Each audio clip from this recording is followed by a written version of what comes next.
Nang, 1968. 5 minutes before a resupply chopper carries him back out to the bush. A young machine gunner sits on a supply crate, and he isn't checking his rifle, and he isn't reading a letter from home. He's turning over a small steel rectangle, the chrome already worn to bare metal at the corners, running his thumb across 5 lines that a street engraver scratched into it 3 weeks earlier for a couple of dollars.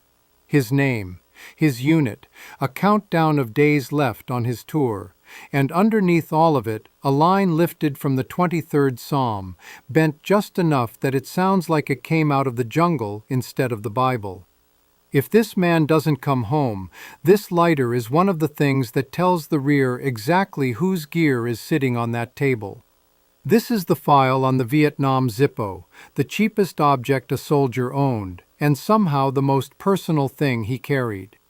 Over the next few minutes, we're going to get into why nearly every American in Vietnam ended up carrying the same brand of lighter, what a few dollars could buy you from an engraver in Saigon or Da Nang, the strange, unofficial poetry soldiers scratched onto a piece of steel that they'd never have put in a letter to their mother, and why some historians today treat these lighters less like souvenirs and more like a second, uncensored form of identification. Quick favor before we get into it. If this kind of history is your thing, a like and a subscribe go a long way. Leave a comment telling me where you're watching from. Start with the problem, because Vietnam wasn't a country that liked open flame.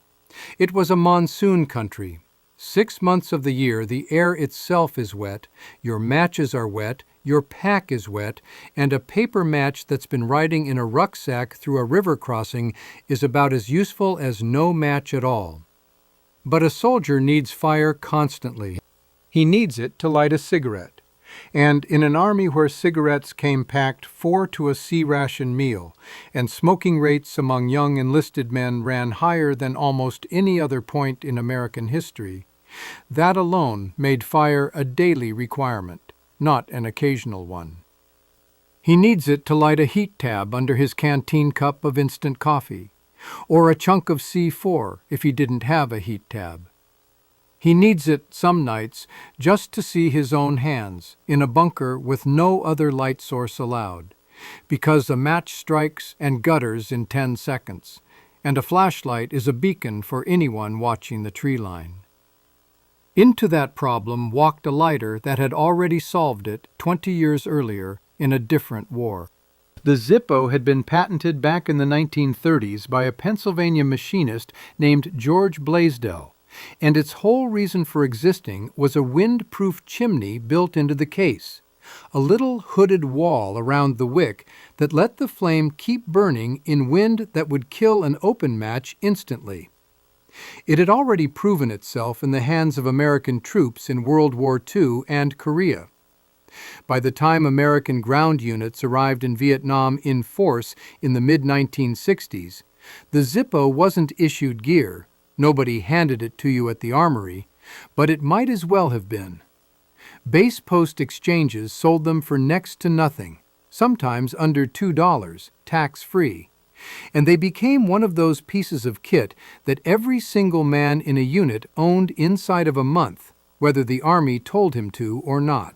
Reliable, pocket-sized, refillable with lighter fluid that was easy enough to scrounge, and built out of steel that could survive being dropped in a rice paddy, stepped on, or run over by a jeep and still click open and light on the first flick. But the fire wasn't really the interesting part. The interesting part is what happened once a soldier realized that this piece of steel was going to be in his pocket for the next 12 months, closer to his body than almost anything else he owned, and that, unlike a letter home, nobody back at Fort Bragg or in his mother's kitchen was ever going to read what was written on it. But before it became a diary, it was still just a tool, and a soldier used it for more than cigarettes. Squad leaders lit signal fires with it in a pinch. Radiomen burned old message logs and grid coordinates before a position moved, so nothing useful was left behind for anyone who came through after them. Medics used the flame to sterilize a blade when there was nothing else on hand. Guys burned leeches off each other's legs with the tip of the flame after a river crossing, a trick passed unit to unit long before anybody wrote a manual about it. All of that mattered, all of that made the lighter worth its weight, but none of it explains why a man would spend 3 days' worth of PX credit getting a poem etched into the side of it. In Saigon, in Da Nang, in Ben Hoa, in Cam Ranh Bay, wherever there was a base with foot traffic and a black market, there were engravers. Some worked out of shops, some worked off a folding table with a hand tool or a small pantograph machine. And for a few dollars a G, I could hand over his lighter and walk away an hour later with something that was entirely his. The requests followed patterns you can trace across hundreds of surviving examples. Name and unit, obviously, the way you'd expect. A short timer's calendar, the number of days left on a 1-year tour, counted down like a prisoner scratching marks on a wall, because in Vietnam, the tour had a fixed end date and everybody was living toward it, counting toward it, some men marking it off, 180, 120, 90 days at a time. Maps of Vietnam scratched into the steel, playing card suits, skulls, cartoon characters borrowed from newspaper comics back home. And then there was the writing. The writing is what makes this piece of gear different from every other item on a soldier's belt.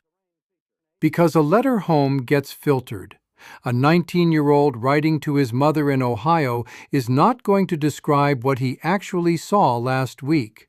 And most veterans will tell you flatly that they didn't, that the letters home were a performance of being fine. But a lighter isn't written for your mother.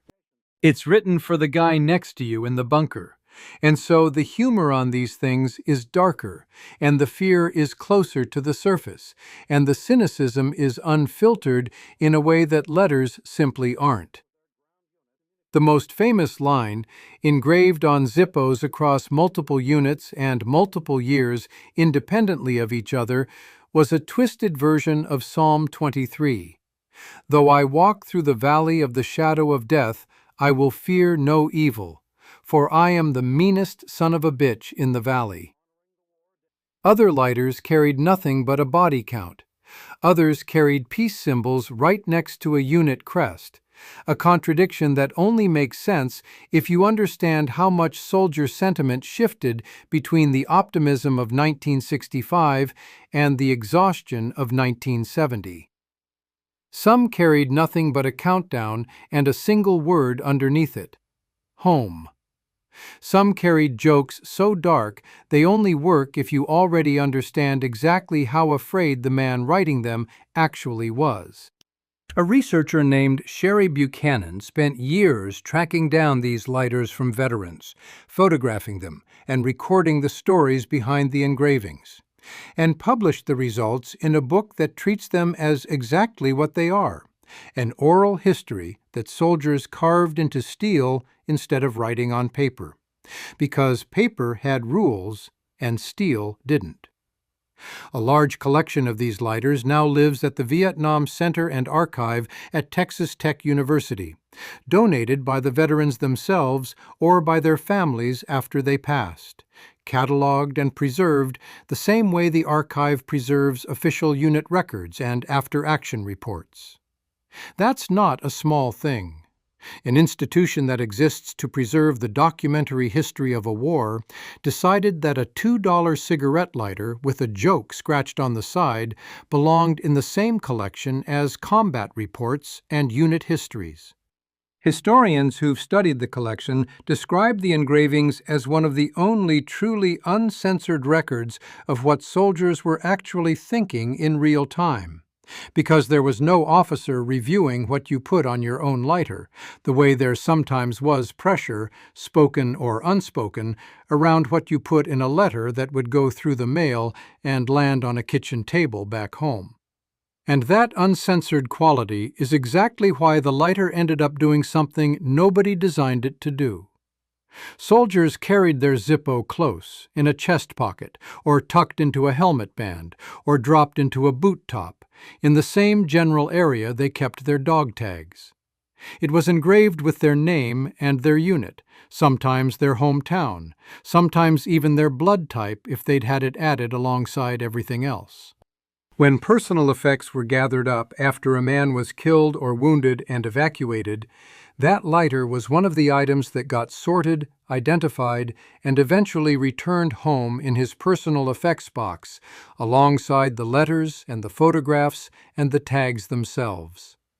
It wasn't official identification. Nothing about it was regulation. Nothing about it appears in any Army field manual.